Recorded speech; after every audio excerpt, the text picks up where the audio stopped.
네, 증인신문 과정은 저희가 기본적으로 녹음을 하고 있습니다. 대답하실 때 마이크 대고 대답하셔야 되고요. 그 재판 진행 전에 말씀드린 것처럼 이 사건은 관련 특별법에 따라서 중계를 하고 있습니다. 미리 말씀을 드립니다. 네. 네. 그리고 진행에 앞서서 지금 시간은 한 2시간 정도 저희가 예정을 했던 걸 기억이 나는데 최대한 시간을 맞춰 주시고 혹시 사정 변경이 있으시면 일단 좀 협의를 하셔야 될 것 같습니다. 일단 최대한 시간을 맞추신다는 목표하에 좀 진행하셔야 될 것 같습니다. 네, 물어보시죠.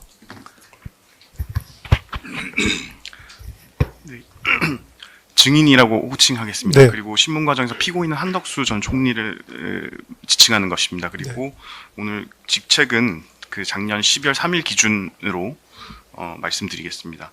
그 증인 12.3 비상계엄 관련해서 특검, 검찰 특수본, 경찰에서 조사를 받으셨는데 다 사실대로 진술하시고 그 조사 후에 조서 다 읽어보시고 서명 날인하신 거 맞으시죠?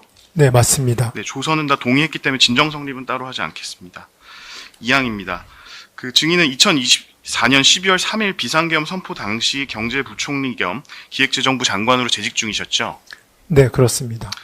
증인은 2022년 5월 윤석열 대통령 취임 이후 대통령 비서실 경제수석으로 근무하셨죠? 네, 2023년 12월경까지 경제수석으로 근무하셨고 2023년 12월 경제부총리 겸 기획재정부 장관으로 취임하셨죠. 네, 그렇습니다. 그 윤석열 대통령하고는 어떻게 아시는 사이입니까? 윤 대통령과는 개인적인 친분은 없었고요. 제가 인수위의 경제 1분과의 간사로 가면서 처음 인사드렸습니다. 네, 사항입니다. 증인은 그 피고인이 2005년경에 경제부총리 겸 재경부 장관으로 재직할 당시에 재경부 증권제도과장으로 근무하신 인연이 있으시죠? 네, 그렇습니다. 그 증인은 2024년 12월 27일경부터 2025년 3월 24일경까지 국회에 피고인에 대한 탄핵 소추로 인해서 대통령 권한대행, 국무총리 직무대행직을 수행하신 사실이 있으시죠? 네, 그렇습니다. 그 위 기간 동안 국정 운영 등에 관해서 윤석열 대통령이나 피고인과 상의하시거나 연락을 주고받은 사실은 있으십니까? 네, 전혀 없습니다. 네, 5항입니다. 증인 2024년 12월 3일 그 비상계엄이 선포되던 날 통상 그 일과 중 일정에 대해서 좀 간단히 말씀해 주시겠습니까? 네, 그날 하루 종일 일정을 예, 말씀하시는 간단히 건가요? 네, 제 기억으로는 그러니까 낮에 키르기스탄 대통령이 오셔가지고 공식 오찬이 있었습니다. 그때 오찬장에 제가 참석을 했고 대통령과 키르기스탄 대통령과 또 한 테이블에서 식사를 했습니다. 그때 오랜만에 뵀었던 거고요. 그리고 그 오후에 공식 일정들이 다 있었고 그 근무 시간 후에는 제 후배하고 그 시내 모처에서 저녁 식사를 했습니다. 그 저녁 식사를 하고 제 기억이 맞다면 9시 좀 넘어서 제가 집에 왔습니다. 와가지고 집에 도착해서 나중에 제 휴대폰으로 그 부재중 전화가 와 있는 걸 알게 됐습니다. 네, 그래서 제가 강의구 부속실장한테 그 전화를 했더니 제가 여러 번 진술했듯이 그 어디냐 그러고 지금 대통령께서 찾으시니까 대통령실로 들어오라는 그런 연락을 받았습니다. 네. 네, 그 가항입니다. 그 키르기즈스탄 대통령과의 오찬 행사에서 윤석열 대통령을 당연히 보셨죠, 그러면? 네, 같은 테이블에서 식사를 했습니다. 그때 윤 대통령이 평소와 다른 모습을 보이거나 특별한 이야기를 한 것이 있었습니까? 전혀 못 느꼈습니다. 네. 그러면 그때는 저녁에 부를 수도 있다, 아니면 저녁에 대통령실로 오라는 취지의 이야기가 있었습니까? 그런 얘기를 할 자리도 아니었고요. 네, 그런 말씀도 안 계셨습니다. 네, 6항입니다. 그 증인 핸드폰 통화 내역 제시하겠습니다. 이게 증인 그 휴대폰의 통화 내역 직접 촬영해서 그 경찰에 제출하신 자료 맞으시죠? 네, 맞습니다. 네, 저희 그 피의자 신문조서 순번 553번에도 제시되어 있는데요. 보면 아까 말씀을 하셨으니까 이제 간단히 말씀을 드리면 21시 33분경에 이제 대통령한테 전화를 왔는데 받지 못했고, 그 이후 34분에 이제 강희구 실장이 전화를 했는데 또 받지 못했고, 그 안영우는 이제 그 그때 장관님 수행실장 네, 그 그렇습니다. 사무관이었죠. 네, 기재부. 그렇습니다. 또 받지 못했는데 이제 9시 37분경에 강희구 실장한테 전화가 와서 그게 통화가 처음 되신 거죠. 네, 그렇습니다. 그건 제가 전화를 다시 한 것 같습니다. 이제 부재중 전화가 와 있으니까요. 무슨 일인가 싶어서 전화를 했던 것 같습니다. 그 가항 묻겠습니다. 저 화면을 보시면 그 21시 33분경 윤석열 대통령으로부터 걸려온 전화는 이제 받지 못하신 걸로 되어 있는데 네네. 그 이유는 무엇입니까? 그땐 집에 와서 제가 그때 이제 집에 왔으니까 씻고 있었던 것 같습니다. 네, 그렇습니다. 네, 나항입니다. 그래서 지금 21시 37분경에 아마 다시 전화가 와서 받으신 것 같고요. 그런가요? 네. 네네. 네, 그리고 38분에 다시 그 안영훈 기재부 수행비서, 그리고 42분에 윤석열 대통령, 그리고 네. 46분에 다시 그 강희구 대통령 부속실장과 통화를 한 것으로 확인됐습니다. 요 각 통화 내용에 대해서 좀 말씀해 주시겠습니까? 네, 정확한 그거는 기억은 잘 안 납니다만 이런 얘기였습니다. 강희구 부속실장하고 통화를 했더니 이제 대통령께서 찾으시니까 대통령실로 들어오라고 얘기를 해서 일단은 알겠다고 그러고 안영훈 이제 수행비서한테는 아마 지금 어디냐 그랬더니 아마 안 사무관은 연락을 받았던 것 같습니다. 저한테 전화한 걸로 봐서. 그래서 우리 집으로 오고 있다 아마 그랬던 것 같습니다. 그래서 빨리 와라 그랬고 그 사이에 대통령이 또 전화를 하셨습니다. 그래서 제가 다시 대통령께 전화를 드렸습니다. 그랬더니 대통령이 어디냐고 하셨고, 그래서 제가 좀 갑니다. 이 정도 전화를 했던 것 같고, 그 다음에 끊고 나니까 강효 부서장이 또 전화가 왔습니다. 그래서 지금 어디쯤 오고 계시냐, 이 정도의 취지를 얘기했던 것 같고, 전 집에 가깝기 때문에 지금은 간다고 곧 이렇게 얘기를 했고 전화 끊고 나서 제가 안사무관한테 전화를 해서 어디쯤 왔냐 했더니 집에 거의 다 왔다 이 정도 얘기했던 그런 순서로 기억을 합니다. 네, 방까지 물은 것으로 하겠습니다. 그러면 이제 특별한 얘기는 없었고 그냥 일단 대통령실 들어와라 이 정도의 얘기만 했다는 네, 것이죠? 그렇습니다. 네, 접견실 CCTV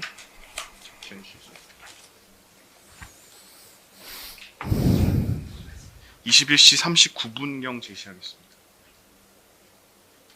21시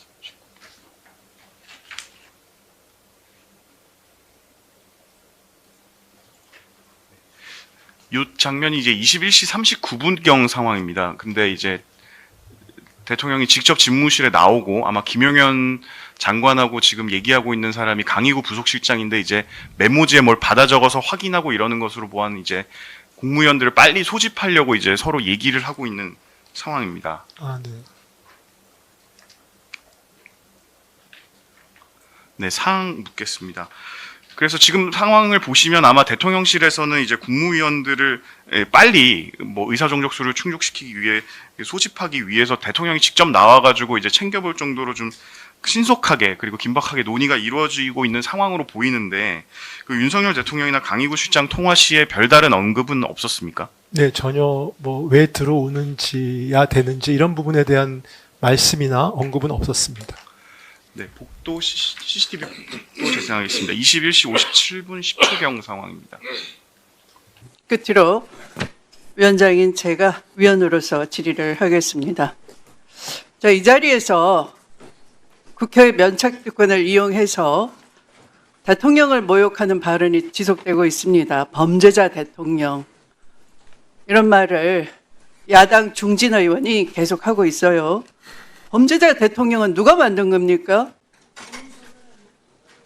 윤석열 검찰총장 시절부터 꾸준히 계속 만들어낸 것 아닙니까? 허위 날조 기소를 통해서. 거기에 대해서 여러분들 책임 없으세요?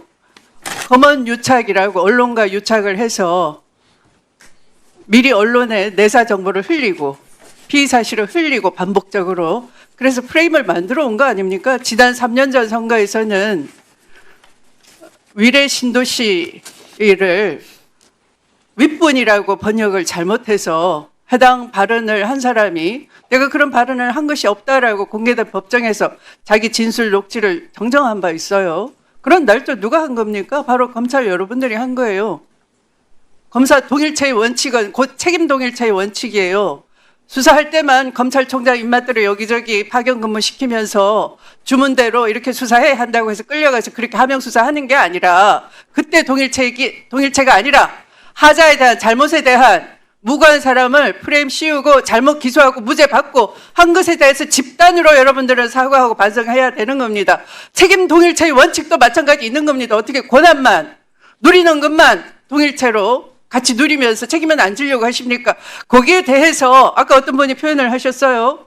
수사기소 분리가 나온 취지 배경은 이해하겠다라고 하셨어요. 그렇습니다. 그런 배경입니다. 그러면 자 수사기소가 분리되면 민생이 망가지고 민생이 보호를 받지 못하고 검찰이 망하는 겁니까? 여태까지 민생 사건을 잘 해왔다고 생각하십니까? 우선 수원고등검찰청 검사장 직무대리께서 말씀해 보세요. 검찰이 지금까지 민생 수사는 철저하고 완벽하게 성실하게 공평무사하게 민생을 편에 써서 잘 해왔습니까? 자부하십니까? 뭐 완벽하게 했다 그러면은 그거는 자신 있게 말씀드릴 수는 없습니다. 하지만 그러면 잘해왔습니까? 최선을 다해서 열심히 최선을 하고 있습니다. 다해왔습니까? 네, 최선을 다했다. 그러면 박현준 북부지방 검사장님, 예. 네, 잘해왔습니까? 민생 사건. 100점 만점에 100점이라고 말씀드리기는 어려울 것 같습니다. 그러면 99.9는 되십니까? 많은 젊은 검사 알겠습니다. 그러면 했습니다. 자, 박재혁 수원지방검찰청 검사장님, 민생 사건 최선을 다해서 해왔습니까? 동의하십니까? 바로 옆에 앉아 계신 선배 고검장 취지에 동의하십니까? 많은 검사들이 최선은 다하고 있다고. 최선을 생각하고 다하셨다. 네. 열심히 하셨겠죠. 그런데 누구 편에 서서가 문제입니다. 과연 민생의 편에 섰느냐?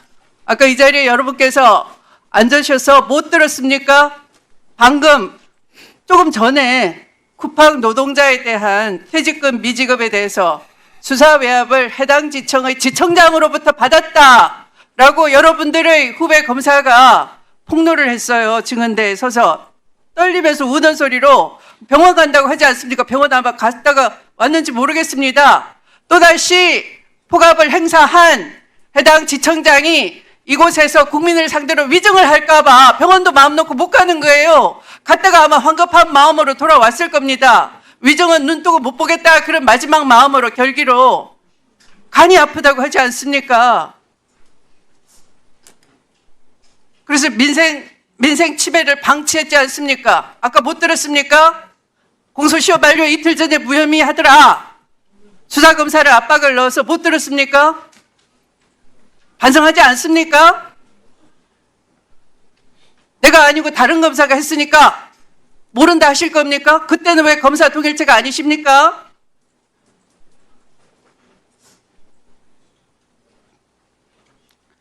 자, 그러면 수사 기소가 분리되면은 검찰이 망한다고 생각하십니까? 수사권이 없어지면 망합니까? 여러분만 수사를 잘했습니까? 경찰은 수사를 못했습니까? 쿠팡 사건은 경찰이 특사경이 기소해야 된다고 의견을 올린 걸 묵살했지 않습니까? 허다히 그런 사건 많이 봤습니다. 이곳에 지금 감봉 띠지 사건의 검사 나와 계시죠? 최재형 검사 지금 나와 계시나요? 네, 앞으로 나와 보세요. 시계 좀 멈춰 주시고.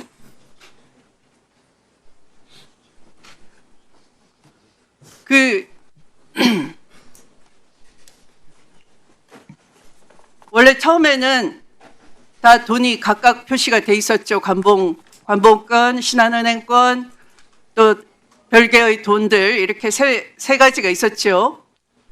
표시되어 있다기보다는 다른 형태로 되어 있었습니다. 네, 그 다른 형태를 그러면 증인이 합치라고 했습니까? 여기서 합쳐라는 말씀이 뭐 정확히 뭔지 모르겠지만 그 감봉 형태, 띠지 형태, 고무줄 형태를 다 풀어 단어로 합쳐라고 한 적은 없고요. 다만 현장에서 압수 목록을 작성할 때 하나에 1억 6,500으로 작성된 것은 확인했습니다. 그러면 그것을 회수 지시를 할 때, 압수물 회수 지시를 할 때 어떻게 지시했습니까? 여기서 회수 지시라는 것이 압수물 수리 취소를 말씀하시는 거예요. 수리 취소, 예. 수리 취소할 때 어떻게 지시했습니까? 현금과 휴대폰은 제외하고 나머지 압수 현물은 수리 취소하라 지시했습니다. 지난번 증인은 이 자리에서 추진 보전 목적으로 개수를 합쳐서 하게 됐다라고 하셨죠. 추징 보전 목적으로 개수를 함께 했다는 말씀이신지요? 네. 그런데 증인이 그렇게 말하지 않았습니까? 제가 말씀드렸던 부분은 현장 압수물을 압수하기 위해서 압수하는 과정에서 판단한 점에 관련하여 첫 번째가 그 건진법사가 다량의 현금을 보관하고 있다는 것이 당시 수사하고 있던 2018년 형치자금법 위반의 증거의 가치가 있다고 생각했고, 나아가 형치자금법 위반 같은 경우에는 향후 추징이 필요하기 때문에 그 현금 현물도 압수가 필요하다고 생각을 했습니다. 이후에 저번에도 말씀드린 바와 같이 압수영장이 2018년도 범죄이기 때문에 당장 그걸 가지고 수사를 할 수 있는 상황은 아니었고, 따라서 그 해당 고액인 현금을 검사실에 계속 보관할 수는 없어서 압수의 수리토록 지시했던 것입니다. 그러면 증인은 그대로 관본권은 그대로 보존하라고 2번이나 지시를 했다면 누가 그러면 그것을 열어봐서 풀어헤쳤습니까? 띠지와 함께. 저는 누가 그걸 띠지와 함께 풀어헤쳤는지는 알지 못합니다. 그러면 이주영 수사관이 그것을 회수해 올 때 확인했습니까? 회수는 해오지 않았습니다. 거듭 말씀드리지만 현금과 감봉 띠지는 수리된 채로 두었고, 그 감봉권 그리고 띠지로 쌓여져 있던 현금에 대해서는 수리 취소한 바 없습니다. 자, 들어가십시오. 바로 여러분 본 대로 이와 같습니다. 여러분에게 은혜를 베푼 훌륭한 보직을 준 부부가 관련된 혐의가 있는 이 사건에 있어서 아마 또 증거를 훼손하고 인멸하고 가장 최소한의 법률 적용을 하기 위해서 정치자금법으로 그냥 사건을 땡처리하기 위해서 관본권 처리를 저렇게 하는 것입니다. 그리고 모른다고 합니다. 위정을 합니다. 그러면 이렇게 반드시 검찰이 제대로 수사해야 될 분야에 있어서 압수물 처리나 그런 걸 법률 적용을 제대로 하고 있는 겁니까? 중요한 증거를 보고도 증거를 합쳐버리고 법률 적용을 중한 범죄가 발견되는데도 가장 경한 범죄로 의율하고 그 현장을 여러분이 지켜보시는 겁니다. 그래서 원래의 수사는 경찰에게, 기소는 검찰에게 상호 견제와 감시를 통해서 수사도 정상적으로, 기소도 제대로 법률 관계를 사실관계에 맞게 적용하고 견제와 균형의 형사사법에 있어서의 민주주의 원칙이 관철되도록 하기 위해서 검찰이 수사권을 내려놔야 된다라고 하는 것입니다. 그러면 더 공소관으로서 법률 전문가로서의 검찰의 직무에 전념하고 집중할 수 있다 이렇게 생각을 합니다. 이것으로 제 질의는 마치도록 하겠습니다. 은 윤석열 내란에 동조한 세력입니다. 국민의힘은 그런데 조희대 대법원의 쿠데타에 대해서도 지금 비호하는 발언을 계속하고 계세요. 그런 점을 지적하는 국회의원의 발언에 대해서 신동욱 의원님께서 윤석열 검찰의 가혹수사의 수사로 목숨을 잃은 피해자, 목숨을 잃은 사람들에 대해서 국민의힘이 제대로 그 문제 제기를 하신 적이 없어요. 윤석열 검찰, 윤석열 정권의 그 가혹했던 내란 정권에 대해서 신동욱 의원님이 하신 발언들을 제가 소개해드리겠습니다. 2025년 2월 10일 국민의힘 비대위 백불에서 계엄이 정당했다고 믿는 시민들이 있을 수도 있지 않나. 2025년 2월 11일 신동욱 의원님이 지금 그거 있을 수 있는 얘기라고 하시네요. 2025년 2월 11일 채널A 정치 시그널에서 12.3 비상계엄은 대통령 통치 행위인데 일방적으로 탄핵을 서두르고 있다. 계엄이 정당했다고 믿는 시민들, 일방적으로 대통령 통치 행위인데 일방적으로 탄핵을 서두르고 있다. 이런 발언에 대해서 본인이 반성하세요. 반성을 해야지 어디 다른 의원들의 발언에 대해서 모욕적으로 공격을 합니까? 이런 발언을 한 것이 부끄럽지 않으세요? 국민들을 위해서 국회의원이 정치를 해야지 누구를 보고 정치를 합니까? 극우, 윤호개인 이런 사람들 보고 정치합니까? 이 내란에 동조한 자신의 과거에 대해서 본인이 반성 없이 윤석열 정권에 복무했던 본인의 과거에 대해서 반성 없이 무슨 다른 동료원들이 지금 조희대 대법원의 사법 쿠데타에 대해서 문제 제기하는 것에 대해서 비호를 합니까? 국민의힘은 정권을 절대로 잡아서는 안 됩니다. 왜냐? 이게 소설입니까? 이게 소설이냐고! 이게 소설입니까? 이거는 진짜니까 답변을 하세요. 그럼 해명을 하시라고요. 이거에 대해서는 답변을 하세요. 답변을 하세요. 이게 잘했는지 이게 맞습니까? 그러면 이게 맞습니까? 이게 맞냐고요. 말이 되는 소리예요. 이게 본인이 한 말이에요. 신동욱 의원님이 하신 말씀이에요. 본인이 하신 말씀이라고요. 이게 맞는지 반성을 하시라는 말입니다. 반성을 하셔야지 본인이 이거에 대해서 반성도 안 하시면서 왜 조희대 대법원의 사법 쿠데타에 대해서는 눈 감고 윤석열 정권의 저 내란에 대해서는 눈 감고 윤석열 검찰의 가혹 수사에 대해서는 눈 감으면서 누구를